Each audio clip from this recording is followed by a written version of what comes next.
Yo, salut tout le monde, c'est Final Fight 4 à l'appareil, j'espère que vous allez bien. Aujourd'hui, on va se retrouver pour un énorme bilan lecture. Alors, ça fait plusieurs mois que j'en ai pas fait, parce qu'en fait, au fil des mois, j'ai lu un petit peu, mais beaucoup moins que d'habitude.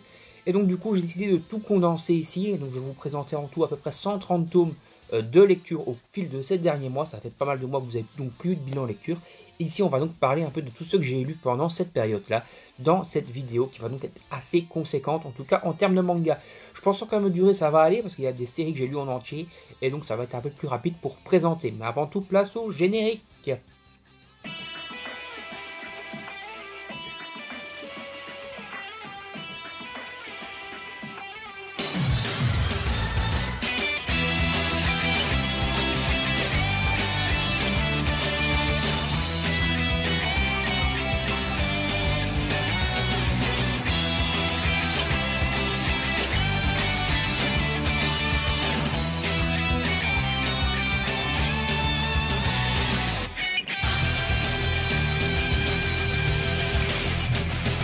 Avant toute chose, n'hésitez pas bien sûr à vous abonner et à activer la petite cloche et à liker la vidéo.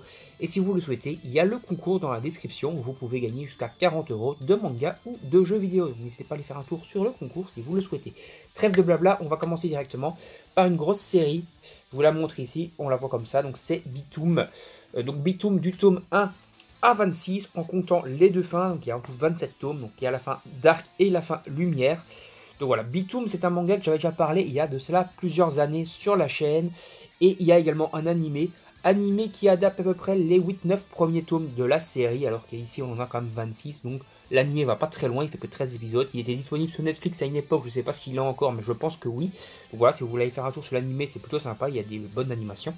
Alors Bitoum, c'est quoi? C'est une espèce de battle game géant, de Hunger Game géant qui se trouve sur une île. Sauf que, plutôt que d'avoir des arcs à flèches ou d'autres types d'armes, les héros ont des mini-bombes qui vont donc avoir différentes caractéristiques. Et donc ça, c'est un manga très sympa, très sombre et assez dark. Et en fait, tous les personnages qui sont sur cette île ont, entre guillemets, une raison d'avoir été envoyés là-bas. Et on va apprendre un peu plus sur les différents protagonistes au fil des histoires, s'attacher à certains. Ce qui fait qu'on va être assez triste parce qu'on va les voir mourir.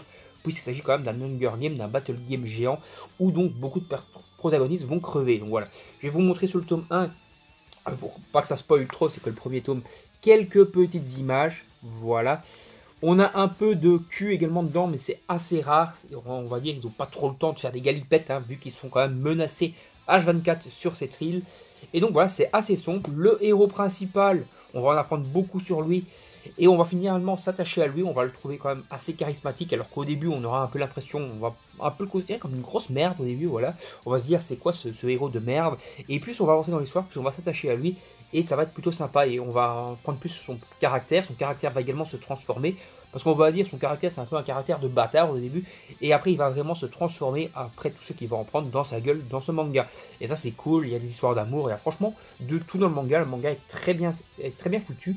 Et ça va aussi exploiter les codes du jeu vidéo, d'où la couleur qui fait penser à la Xbox 360. Et voilà, c'est très très sympa. Maintenant, on va passer à une pile qui se trouve ici. Alors, on va prendre d'abord ceux-ci, donc les Poncho Ekuro. J'en avais parlé dans une vidéo top 5 il y a de cela quelques mois. Donc les Poncho Ekuro, ce qu'il y a de sympa, c'est qu'il y a énormément d'humour, il y a du shonen, il y a du combat, il y a franchement plein de trucs mélangés, mais beaucoup d'humour. Et c'est fait par l'auteur de Kaiju Number 8. Donc pour ceux qui aiment bien Kaiju Number 8, c'est l'occasion de voir l'un des premiers mangas de l'auteur. D'ailleurs, Kaiju Number 8, il avait prévu de le faire assez court, comme Poncho Ekuro, il faisait toujours des mangas courts. Vu le succès, normalement, il va faire plus de tomes de Kaiju Number 8. Et ici, c'est l'occasion de voir un petit tome court, bien ficelé, du même auteur, avec des dessins donc à la shonen. Je vous montre du premier tome encore une fois pour pas vous spoiler. Et encore une fois, c'est très sympa. Il y a des combats quand même assez épiques, voilà, à la shonenique, bien bourrin, mais tout en ayant un côté humour, et donc le scénario se prend pas trop la tête, on va avancer, on va avoir des combats, on va avoir de la baston, on va avoir un scénario mais assez rigolo, voilà, qui se prend pas la tête. Voilà un petit manga popcorn à lire pour pas se prendre la tête en seulement 4 tomes, qui est plutôt bien dessiné, avec pas mal d'humour, qui est plutôt sympa aussi, donc voilà. N'hésitez pas à vous lire également Poncho Ekuro, c'était une bonne petite lecture, une bonne petite découverte. Un petit manga que j'ai adoré lire et qui est dommage qu'il ne fasse que 3 tomes, c'est Tetsu et Doberman. Tetsu et Doberman est un excellent shonen qui va mélanger pas mal de codes de shonen, encore une fois avec des beaux combats, pas mal d'action. L'histoire est très cool et on va en apprendre un peu plus sur le personnage principal donc qui est Tetsu. On va en apprendre un peu plus sur ses origines, etc. Et on va en apprendre un peu plus sur le lore du monde qui est franchement très riche et très sympa et très cool. Et un peu sur le délire donc, des espèces de chiens, on va dire, hein, qui sont un peu les... comment dire, des familiers, on va dire, voilà, des héros qui vont leur servir pour faire des combats, pour réaliser différentes missions. Il y aura différentes missions, différents petits arcs avec des missions à aller réaliser. Allez, par exemple, tuer différents monstres, des monstres qui parasitent un tel endroit, etc. Et donc, franchement, c'est bien sympa, c'est bien dessiné, c'est très cool. Mais le seul dommage, c'est que l'histoire, du coup, lorsqu'elle commence vraiment à bien décoller, ça retombe un peu comme un soufflé, parce que c'est la fin du manga, et que ça aurait mérité de faire beaucoup plus de tomes, ça aurait mérité d'être beaucoup plus long, parce que le lore est franchement très riche, l'histoire, le background du manga est très riche, et aurait mérité au moins une dizaine de tomes de plus. Voilà, c'est assez dommage, c'est très sympa. Je vais vous montrer quelques pages encore une fois. On a des beaux dessins, on a des beaux combats, on a franchement un bestiaire assez riche. Et franchement, le Doberman, etc. sont quand même très charismatiques et très cool. Et on a des combats shonen vraiment très badass dedans. Voilà. Donc c'est un manga que je vous invite à découvrir, qui est donc Tetsu et Doberman aux éditions Doki Doki. Alors après, on a Dédale que j'ai parlé il n'y a pas longtemps dans 1 minute un manga. Je vous invite à aller voir la vidéo. C'est un manga sur les codes du jeu vidéo. On va se retrouver avec deux personnages qui vont se retrouver piégés dans un espèce d'univers parallèle. Et ils vont devoir réaliser différents énigmes pour essayer de sortir de ce gros labyrinthe. Et tout en essayant une exploitation du code du jeu vidéo en suivant les deux héroïnes qui sont assez charismatiques et qui ont un caractère bien à eux. On va s'attacher à eux. Et franchement, c'est très sympa. Donc un bon manga que je vous invite à voir. Pour en apprendre un peu plus, allez voir ma minute à manga sur Dédale, le petit format court que je fais sur la chaîne. Pareil pour Battle Rabbit d'ailleurs, où j'ai fait également 1 minute un manga dessus sur les 4 tomes. Donc c'est fini en 4 tomes. C'est un petit manga à la Bleach, sont sur les différents codes du manga qui sont franchement très très sympas. Donc on va avoir pas mal d'affrontements contre des monstres qu'on va dire un peu considérés comme des holos. Et on va en apprendre un peu plus sur un personnage qui dirige un peu toute cette organisation de holo, on va dire, qui a fait un peu penser à un Arrancar, donc de Bleach, et ça va être très sympa. Et ce qui va être très cool, c'est d'en apprendre beaucoup plus sur ce personnage, sur cet ennemi, et à la fin du manga d'avoir des révélations très intéressantes sur cet adversaire. Et les révélations sont franchement très cool. Voilà, le manga est vraiment génial, il y a un peu de délire de voyage dans le temps aussi. Franchement, c'est très très sympa. Beaucoup de codes mélangés pour un tome, un manga qui en 4 tomes arrive à très bien fonctionner et avoir un début, un milieu et une fin. Avec également de très bons dessins, des dessins franchement excellents. Voilà, un bon manga, bon gros délire à la Bleach. Alors après, pareil, on a eu 1 minute un manga dessus, c'est Jagan, les 13 tomes. Donc, je vous invite encore une fois à aller voir ma minute un manga sur Jagan, mais surtout, Jagan est donc un manga excellent qui va mélanger, qui va utiliser les codes du manga Parasite, donc des espèces de créatures aliens vont descendre du ciel et vont parasiter des humains et vont exacerber leurs plus noires pensées et transformer leur corps lié à ces plus noires pensées. Donc en gros, si tu es un gars qui veut buter tout le monde parce que t'es très sombre, t'es très dark, on va dire, t'es un peu un psychopathe dans ta tête, comme c'est un peu le cas d'un personnage dedans, je vais pas vous spoiler qui, et qui veut tirer, on va dire, sur les gens, sa main va se transformer en gun, et voilà. Par exemple, si t'es un gros bâtard, un gros pervers, tu vas te transformer genre limite en pénis géant. Voilà, il y a franchement beaucoup de délire dedans, c'est un manga très délire, très sombre, très dark, qui n'hésite pas à aller dans le malsain sur certains passages. Ça est déconseillé pour moi au moins de 16 ans d'office, parce qu'il y a quand même des passages très gore, des passages très sexualisés, et il y a franchement vraiment de tout qui est mélangé dans ce manga. C'est sympa, le scénario est très cool, les combats sont badass, mais à ne pas mettre en toutes les mains, bien entendu, pour Jagan. Alors on va passer à la suite maintenant. All You Need in Skill, bon je prononce ça super mal, hein, comme d'habitude, vous avez l'habitude avec mon anglais légendaire. Donc les 2 tomes, c'est une série finie en 2 tomes. C'est une série donc basée sur le film avec Tom Cruise, Edge of Tomorrow. C'est-à-dire que le personnage principal va se retrouver bloqué dans une boucle et à chaque fois qu'il va mourir, il va recommencer la boucle. Et donc c'est une invasion alien et donc il va avancer de plus en plus dans cette boucle. Et il va donc au final essayer d'avancer chaque fois de plus en plus loin pour essayer d'empêcher cette invasion alien. Franchement c'est très sympa. Le dessin est excellent, c'est des dessins faits par le dessinateur de Death Note. Donc voilà, franchement c'est très très beau. Voilà. Franchement, un manga ne fût-ce qu'à faire pour le dessin. Si vous avez aimé le film Edge of Tomorrow. Voilà, c'est l'occasion de revivre le film en manga, et franchement, bah, c'est très cool. Voilà, donc n'hésitez pas à aller vous lire ces 2 petits tomes, ça mange pas de pain, ça va assez vite, et c'est franchement bien stylé et bien dessiné. Forcément, c'est fait par le dessinateur de Death Note, donc qui est Obata, si j'ai pas connu, voilà, Takeshi Obata, et franchement, c'est de la frappe. Donc, on a The Garden of World, un one-shot. Donc The Garden of World est donc un manga mélancolique d'histoire d'amour, avec une histoire d'amour, on va dire, avec une grande différence d'âge. Il y a de moins une dizaine d'années entre les 2 protagonistes, ils vont se rencontrer comment dire, dans un parc, et ils vont apprendre à faire un peu connaissance petit à petit.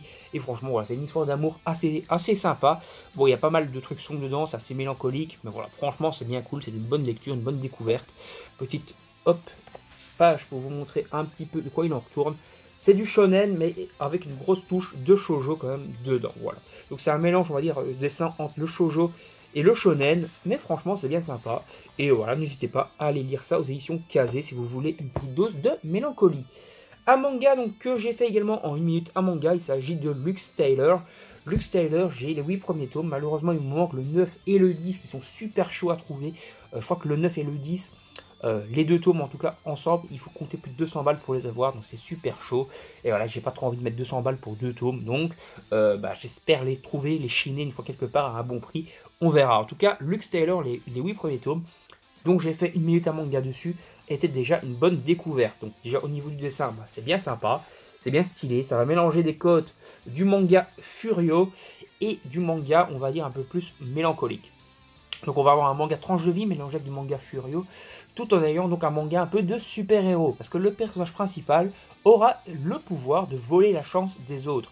Et donc il va aller affronter des petits bandits, des petites frappes, voilà. Et donc il va voler la chance, on va dire, des criminels.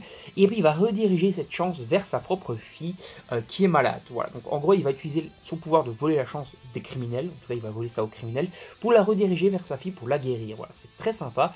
Et il y a quand même une dose de mélancolie qui est assez présente dedans. Et franchement c'est très cool. Intégrale maintenant de Fire Punch. Fire Punch qui est donc un manga qui est réalisé par l'auteur de Chainsaw Man. C'est son premier manga. Et franchement c'est très sombre, c'est très dark. Et on voit que c'était un peu un prototype à Chainsaw Man. Donc on va se retrouver dans un monde post-apo très sombre, très dark, qui a été un peu nouvelle période glaciaire. Notre héros a le pouvoir de ne pas mourir. Et donc en fait il va donner des parties de son corps à manger, entre guillemets, aux habitants de son village, pour que les habitants du village survivent, parce que c'est vraiment très sombre, très froid et tout, donc tout le monde crève. Et donc il va en fait couper des parties de son corps et les donner à bouffer aux gens, puis ça va repousser. Et à un moment, il y a une espèce de, on va dire, d'organisation, on va dire peut-être la police, on va dire, de ce monde post-apo, qui va débarquer. Donc ils vont voir que c'est des cannibales, et donc ils vont buter tout le monde. L'un des chefs de cette organisation a le pouvoir de lancer du feu, et donc il va cramer le héros. Mais le héros, comme il est immortel, il va en fait cramer en boucle, et donc il va se retrouver avec un corps qui brûle en boucle. Son village aura été décimé, et il va donc vouloir se venger. Donc voilà, un manga de vengeance avec des pouvoirs, du côté très sombre, très dark, dans un monde quand même qui est ravagé. Donc franchement, un bon manga, bien dark, bien sombre, que je vous invite à découvrir. Le dessin fait penser à Chainsaw Man, mais on voit que c'est un prototype, puisque au niveau du dessin dans Chainsaw Man, il a beaucoup progressé. Donc voilà, petite, si vous voulez voir le manga prototype de Chainsaw Man, prenez-vous Fire Punch. Il y a eu un gros coffret super classe qui est sorti pour les fêtes. Je ne sais pas s'il est encore disponible, mais si vous arrivez à vous le prendre, n'hésitez pas à vous le prendre, le coffret est vraiment magnifique. Même si j'ai pas réussi à le choper. Enfin, je ne l'ai pas chopé non plus parce que j'avais déjà les mangas. Voilà. Donc Black Shadow, les tomes 1 à 7. Un manga, donc j'en ai déjà parlé il n'y a pas trop longtemps sur la chaîne. Voilà, je vous invite à aller voir la vidéo Black Shadow. Black Shadow est donc un manga qui va mélanger des codes de shonen. On va avoir une espèce de fusion entre un Naruto et un Black Clover. Et on va donc avoir différents arcs, différents arcs, quoi, des arcs en général assez court, où le héros principal, Jung, va progresser de plus en plus, et va donc exploiter de plus en plus ses pouvoirs. Normalement, il n'a pas de baguette, mais il va quand même pouvoir, parce qu'en fait, dans ce monde-là, il y a des sorciers avec des baguettes, du coup, et un peu comme dans Harry Potter, mais c'est pas le même principe, c'est pas le même délire, entre guillemets, les baguettes, chacun a des pouvoirs particuliers, on va dire. Lui, normalement, il est sans baguette, mais il va quand même réussir à débloquer des pouvoirs liés aux ombres, et il va donc utiliser ses pouvoirs d'ombre pour progresser de plus en plus. Voilà, c'est vraiment du Naruto-like, puisque le but du héros est de devenir un des paladins, comme le but de Naruto est de devenir Hokage. Lui, le but, c'est de devenir un paladin, un petit peu comme était son père. Voilà. Donc, on est un peu comme dans Naruto. Voilà. C'est un peu le même délire que dans Naruto, mais c'est plutôt bien foutu, c'est bien dessiné, c'est sympa. C'est du shonen bêtes et méchants classiques, entre guillemets, hein, avec des tournois, avec des machins, avec des arcs, avec des méchants, des retournements de situation, des combats shonen bourrins, etc. Donc voilà, c'est du shonen, on va dire, classique, mais franchement, ça fait très bien le café. Et si vous voulez un bon shonen classique, qui fait bien le café, prenez-vous le Black Shadow, qui est très très sympa. Donc on va un peu aller déblayer le bureau, c'est un peu le bordel. Et on va passer à la pile qui se trouve ici. Alors, d'abord, ici, on a les Level E. Level E est un manga de Yoshiro Tagashi. J'arrive, je prononce super mal. Bon, en tout cas, c'est un manga de Togashi. Donc, l'auteur de Hunter x Hunter et de Yu Yu Hakusho. C'est un manga qu'il a fait 100% solo, sans assistance, sans rien du tout. Et d'ailleurs, il y a des rumeurs, des théories, entre guillemets, voire des rumeurs, comme quoi ça serait sur ce manga-là qu'il se serait flingué le dos, et que c'est donc pour ça qu'il galère pour finir Hunter x Hunter, parce qu'il a tout donné dans ce manga en solo, donc il fait seulement 3 tomes, mais quand même, et donc du coup il se serait flingué la santé, et du coup c'est pour ça qu'il est malade, et qu'il a du mal à finir maintenant les mangas, et les deadlines de ces mangas, voilà. En tout cas, Level E est très sympa, très cool, et c'est un manga donc avec des aliens, des retournements de situation, une histoire franchement bien sympa, des passages assez gore, bien dessiné quand même pour un manga qu'il a fait 100% solo. C'est même mieux dessiné, on va dire entre guillemets, que certains de ses œuvres, parce que dans Hunter x Hunter, parfois il va te faire des fulgurances, des dessins de magnifiques, de ouf gueudin, et des fois il va te faire des trucs immondément dégueulasses. Et bah ici c'est beau, on va dire de A à Z. Et c'est très sympa, c'est assez vintage bien sûr, mais c'est très très cool. Et comme dans toutes les œuvres de Togashi, on a des trucs blindés de texte, donc qui vont nous durer 1h30 de lecture. Voilà, je trouve que Togashi devrait peut-être faire des romans, parce que franchement, regardez-moi ça. Qu'est-ce que c'est que ça? Et c'est écrit minuscule en plus. Voilà, toujours vers le milieu des tomes, t'as, on va dire 4-5 pages comme ça, où c'est des textes minuscules qui vont te mettre une plombe à lire. Et voilà, donc franchement, il devrait faire des romans, je pense. Et franchement, Level E, je dis beaucoup franchement, c'est un excellent manga que je vous invite à découvrir, surtout si vous êtes fan de Togashi. Maintenant, on va passer à Dragon Ball, mais pas Dragon Ball classique, c'est Dragon Ball SD. J'en avais parlé dans une vidéo dédiée, que je vous invite à aller voir si vous voulez. C'est des éditions full color, donc qui sont franchement très lourdes et qui font... Ah, c'est bien lourd. Alors, c'est Dragon Ball avec un autre regard. Il y a quelques changements dans l'histoire, etc. Franchement, c'est cool, voilà, c'est sympa, c'est en couleur, c'est tout mignon, etc. Le début, c'est franchement sympa, voilà, c'est bien. Mais par après, ça commence à partir en cacahuète parce qu'il y a vraiment des trucs qui sont rushés, mais rushés de ouf. Par exemple, l'arc Piccolo Daimao, il dure 4 pages dans le manga, ici. Voilà, alors que vraiment il dure 3 pages, je crois. 3 pages, 3 tomes, ici il dure 4 pages. Donc voilà, c'est quand même un petit peu abusé.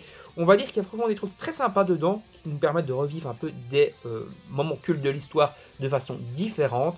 Mais il y a vraiment des trucs qui sont trop rushés. Par exemple, ici vous le voyez bien, on est déjà dans l'arc Namek au tome 7, alors que l'arc Namek commence au tome 21 dans Dragon Ball. Dans Dragon Ball normal, quoi, les tomes normales. Voilà, donc ça va très vite, c'est très rushé. Mais c'est sympa d'avoir un peu une nouvelle réécriture et de revivre un peu le monde de Dragon Ball d'une autre façon. Voilà, donc c'est très cool et je vais quand même prendre la suite. Maintenant, on a encore une grosse pile. Je vais essayer de vous les montrer, où j'avais fait également une minute à manga dessus. C'est Love X Dilemma. Alors, Love X Dilemma, je vais essayer de prendre le tome 1, bien sûr, il est en bas, parce que je suis un benet. Je vais essayer de pas tout faire tourner. Voilà, comme ça, je vous montre le tome 1, et si je vous montre des dessins, ça sera dans le tome 1, ça ne fera pas de spoil. Donc, c'est un manga d'amour shonen, donc assez sombre, quand même. En gros, le gars tombe amoureux d'une fille, et il couche avec une autre fille, puis il va rentrer chez lui, il va se rendre compte que son père s'est remarié, et qu'au final, la fille avec qui il a couché est la fille de qui il est amoureux, qui est donc une prof, qui est donc sa prof. En réalité, maintenant, c'est cette demi-sœur, puisque son père s'est remarié avec la mère de ces filles-là. Donc voilà, donc on va se retrouver dans une histoire à la limite de l'inceste, donc assez sombre, assez sombre, quoi, assez mélancolique, malsain, voire, puisqu'il se retrouve au final amoureux et avec des relations sexuelles avec ses demi-sœurs. Donc voilà, donc c'est japonais, voilà, on va dire. Mais franchement, l'histoire est donc assez sombre, mais franchement, ça fait assez le café. Voilà, le dessin est plutôt beau. On a quand même du Eishi dedans, mais c'est raisonnable. Mais voilà, franchement, si vous voulez un manga d'amour plus adulte, on va dire quand même très adulte, avec des histoires très sérieuses, voilà, prenez-vous Love X Dilemma, pour avoir des histoires quand même assez malsaines. Ouais, franchement, c'est très sympa. Je vous invite à aller voir ma vidéo 1 minute un manga, où j'en parle un peu plus longuement, même si ça dure 1 minute. Mais voilà, franchement, c'est très cool et je vous invite à découvrir cette lecture. Donc voilà, on en a fini pour les lectures. Voilà, j'ai quand même essayé d'aller assez vite parce qu'il y a quand même des grosses séries lues en un coup. J'espère que la vidéo vous aura plu. N'hésitez pas à donner votre avis dans les commentaires sur vos propres lectures ou sur mes lectures à moi, si vous trouvez que c'est des bonnes lectures ou pas. Donnez votre avis sur vos lectures. Si vous avez lu des mangas que j'ai présentés, donnez-moi votre avis sur ces mangas-là. Si vous avez envie de lire des mangas que j'ai présentés, donnez-moi également ça en commentaire. Abonnez-vous, activez la petite cloche. N'oubliez pas, il y a un concours qui est en cours sur la chaîne. Donc, le lien se trouve en description de la vidéo. Voilà, n'hésitez pas à y participer. Et partagez la vidéo sur vos réseaux sociaux. Allez me suivre sur Instagram, etc. Allez, trêve de blabla, trêve de promo. Salut tout le monde, à la prochaine. Bye bye.